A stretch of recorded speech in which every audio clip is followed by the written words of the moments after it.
Good morning, students. Once again, welcome to your online classes, and today we are going to do the next module in English language class. Yesterday we did about the formal letter in the box format. Today we are going to do the informal letter. As I told you earlier, we are doing box format in the letter writing, and that is informal type that we are going to do today.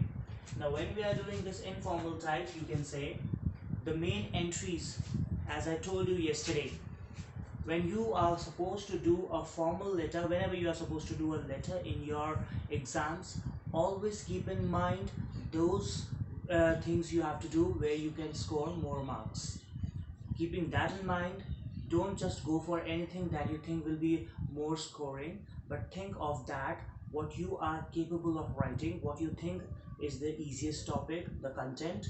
But keeping that in mind, I would always suggest, I'm just suggesting, I'm not saying that you have to do it, it's just a suggestion that it's better you opt for a formal letter, because you have smaller amount of things to be written over there and more of the entries to be done there where you can score marks.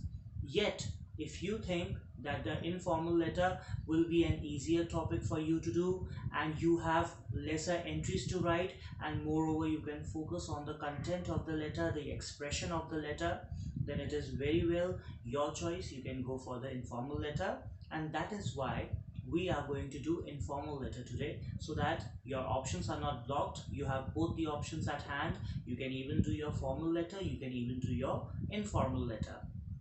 So here let's begin with the informal letter. When we talk about informal letter, it is, first of all, you have the same thing, the same entry as it was in your formal letter, that is your address. As I told you earlier also, you are supposed to have not more than 3 lines in your address, and 3 lines will be more than enough for you to have in your letter, particularly the letter entry, the first entry, your address.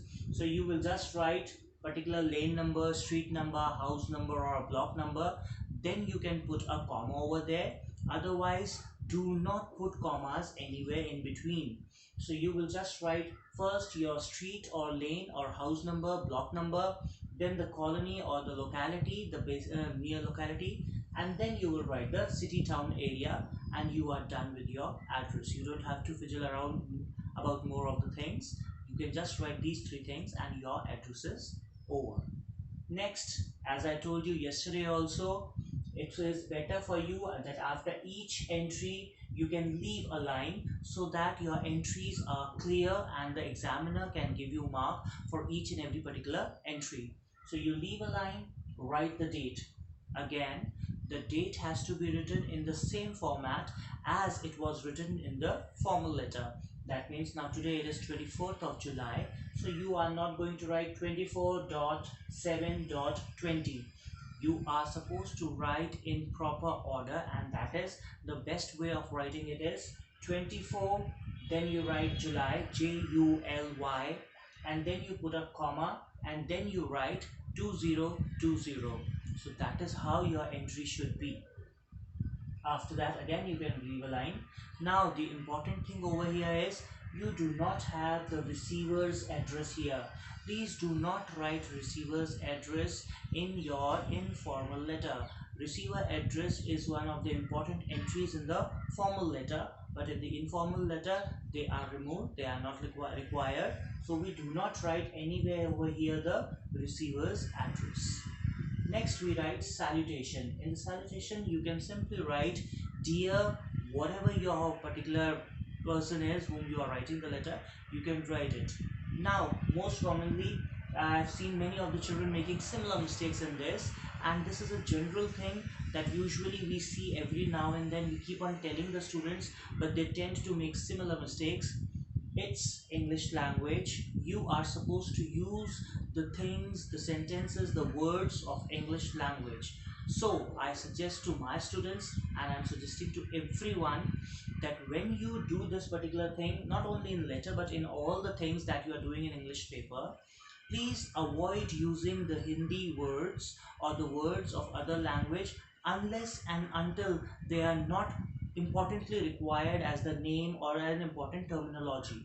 If it is a name, if it's a terminology, or you cannot do anything without using that particular word, it's better then you use it. Otherwise, do not use the other languages in the English, especially when we are talking about our country, our scenarios.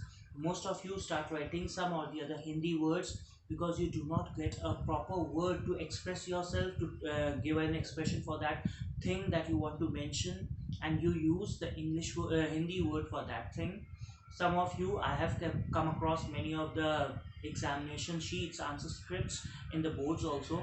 They write all the words, the answers in Hindi, basically in their Nagari script. But some of them do write it in the Roman, but still it is a Hindi word. But here what I want to tell you is, when you write the salutation, do not write dear Didi, dear Bhaiya, or you are not supposed to write for your mother dear mummy or mummy. Mummy is basically a dead body in Egypt. So you don't have to worry about all those terms to be used over here in Hindi. You just have to be careful that you use all these terms in proper English. For your mother, you can write dear mother, but you can also write dear mama, or you can write dear father or dear papa. Your mama and papa are your English words, can be used over here. For your brother, for your sister, whether elder or your younger brother sister, the only difference you can make is, for your elder sister, elder brother, you can write dear sister, dear brother, and for your younger ones, you can simply write their name, dear whatever the first name is, and then you put a comma over here. Now if you see a difference over here, besides the receiver's address, the number of paragraphs I have increased over here.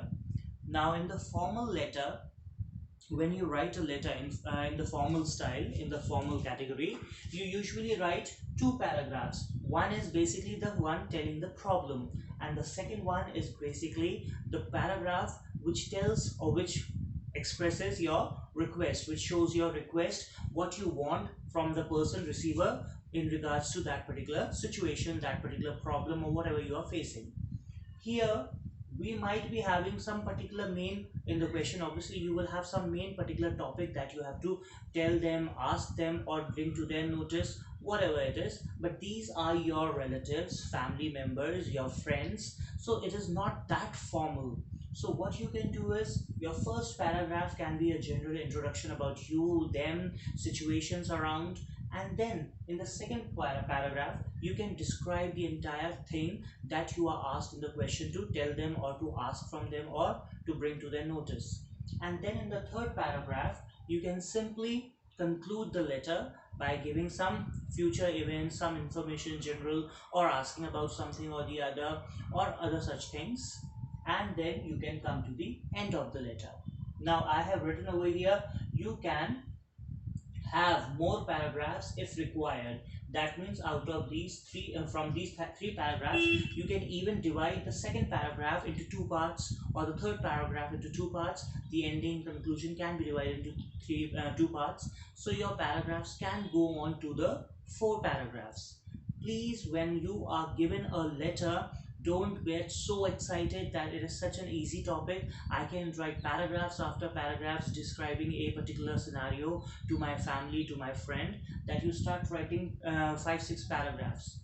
Most of the children, not only in English but in each subject, they have this general concept that if I have written too much, or if I have filled up a lot of papers in the answer script, that means my paper is very good. Mera paper bahut acha hua because I have filled 2 extra sheets. No, that is not the case. When we mark the papers for the corrections, it is not basically the thickness of the answer script that you are given marks for. You are given marks for the right and the appropriate answers. That might happen in the college university level, but not in the school level. So that is why you have to be very particular about writing. Your content has to be crisp, and it should be to the point, what is required. You are not supposed to elongate, because here, make sure the moment you start writing extra, that is the moment when you start making mistakes. The more you write, the more you tend to make mistakes.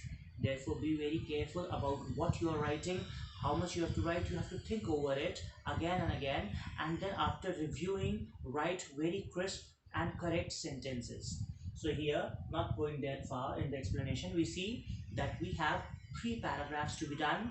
One is a general introduction, a general asking and telling about the scenarios or circumstances, situations.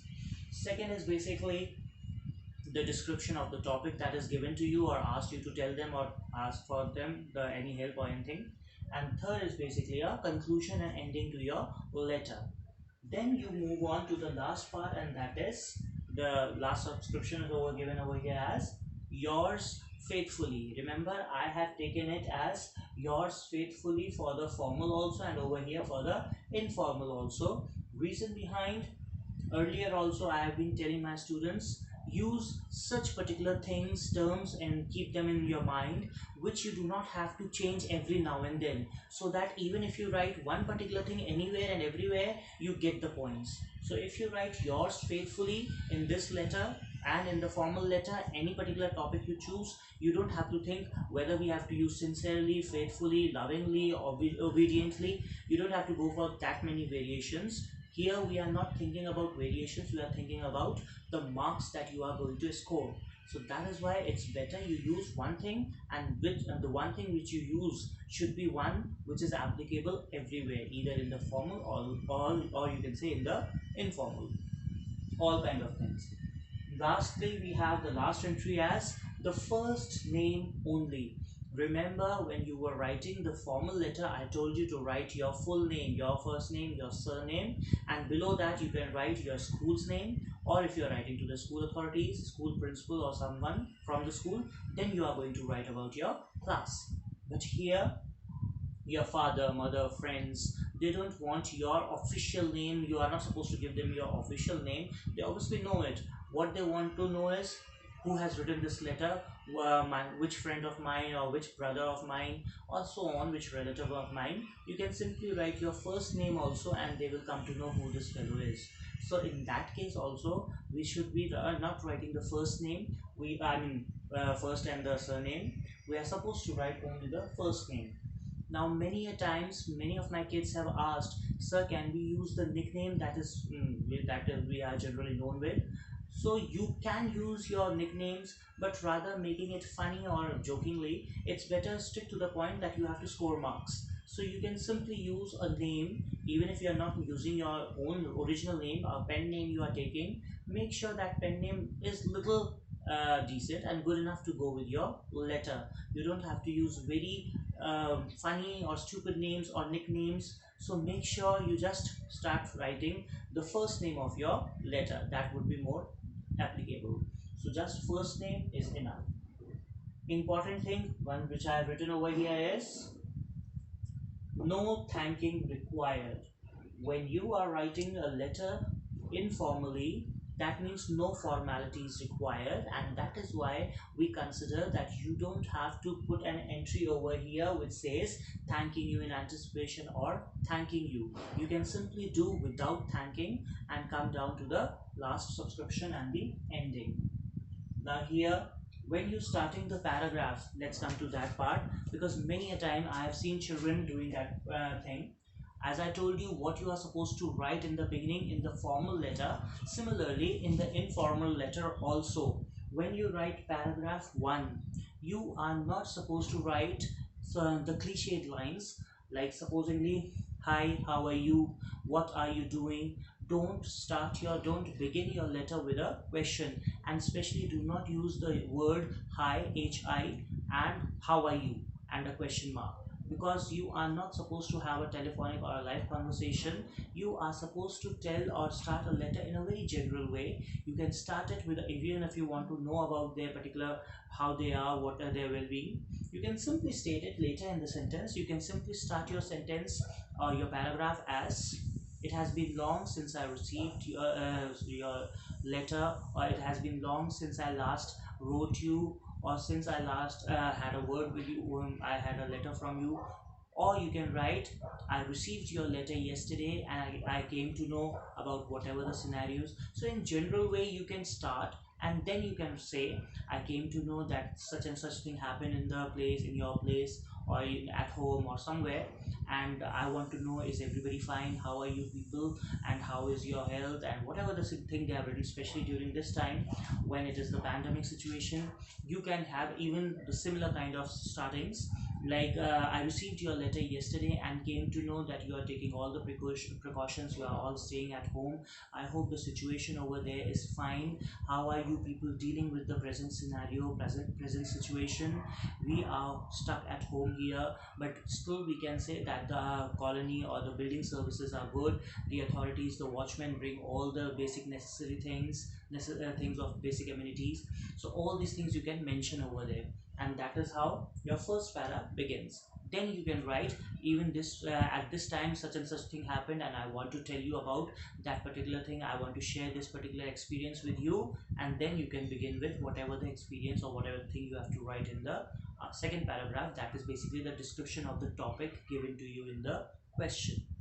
Now, once you have got this down, make sure your last letter should not be give my love to this, give my love to that. You don't give the love. You can simply write at the end, give regards to your, don't write give my regards to uncle and auntie. There is no particular word as auntie, it is uncle and aunt. But you can simply write, give my regards to all elders, and we will be meeting soon after the situation becomes better. So you can even incorporate this particular sentence over there. So accordingly, you can have a particular letter which should stick to the basic rules, but can have certain things added to it as per the current situation and scenario. So with this, we will be doing the form. We have done the formal as well as the informal letter format, and I have told you what are the basic things you have to keep in mind while writing these particular types of letters. Rest, whatever is the content, the body of the letters, I have already explained you in the classrooms, not now, but not this time, but earlier. So you must be handy with that information. Still you have any problems, you can always contact me and come to me for suggestions. We will discuss and come to a particular solution for your problems. So with this, we come to the end of the module. Last thing that we have done was informal was a formal letter, and I told you to write a letter, and I gave you at the end of the video the letter what you have to write. So make sure you do that, and then we will move on further for the informal letter that you are supposed to write in your workbooks. I'll be giving that to you later. Till then, you just do the one which I have given you earlier about the formal letter. Okay, see you soon in the next module.